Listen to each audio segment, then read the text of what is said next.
If you were to pick one, what kind of books inspire you to create something new? And what makes you inspired by reading those books? Assalamu alaikum and greetings to everyone. I hope for all of the respective viewers to have a very good day. My name is Aisya Sophia and I am from SMK Seksyen 9 Shah Alam, Selangor. I feel very honored to have the chance to share my perspective to everybody on a book that inspires me to create. It all began when I stumbled upon a novel titled A Minute to Midnight, written by a famous American novelist named David Baldacci. David Baldacci is well known for his best-selling suspense and thriller novels.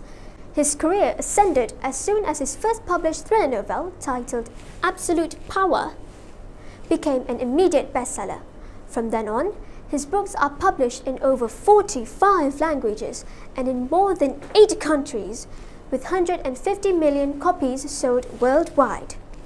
Some of his works have also been adapted for both feature films and televisions. Moving on to the selected novel, A Minute to Midnight. What made me inspired by this thriller action book? Well, the story goes like this. A Minute to Midnight is a novel that revolves around FBI's murder cases and mystery.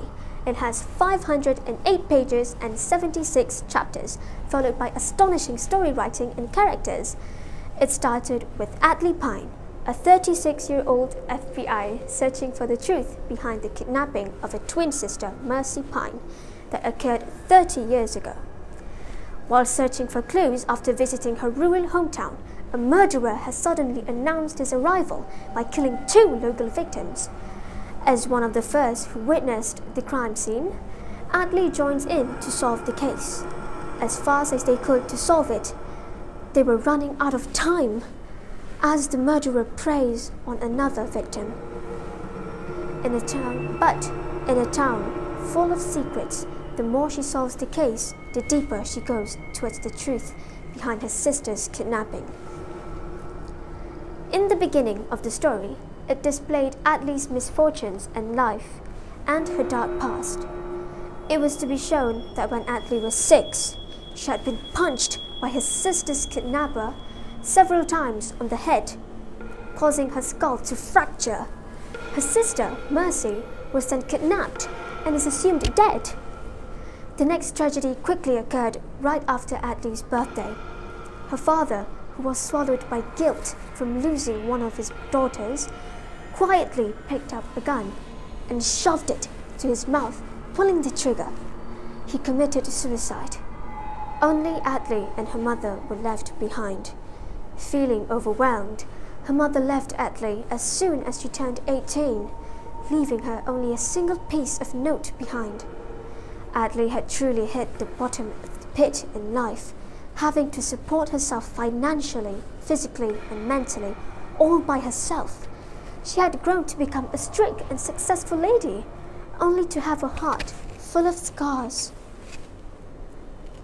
This part of the story left a very deep impression on me and gave me a spark of inspiration. I wanted to express how I felt for Adley. This is one of the drawings that I've created which reminded me of her. It is a drawing of a girl who is floating in the middle of the sea. She closes her eyes as she has no way to return and accepts her cruel fate. It represents the despair, the hidden anger, and the insanity of when Adley witnessed with her own pair of eyes her sister's kidnapping, her father's suicide, and her mother's handwritten note. She knew that she had no way to go in life, but she accepted her fate and trampled on her dark past. In the end, she succeeded and became a renowned FBI. She has a stable life and a stable job. Her life might be on the line, but she got the job she desired. However, the scars in her heart had long been torturing her. Yes, she succeeded, but at what cost? The reason why she had become an FBI was just so that she could be given access to Mercy's case. But what's going to happen after that? That is my way of interpreting how I felt while reading Adley's past. I hope that everyone could feel and understand what Adley has gone through and to know that art is not only capable of being pretty or ugly, it's for the painters to express their feelings and emotions through a single drawing. That is all from me. Thank you.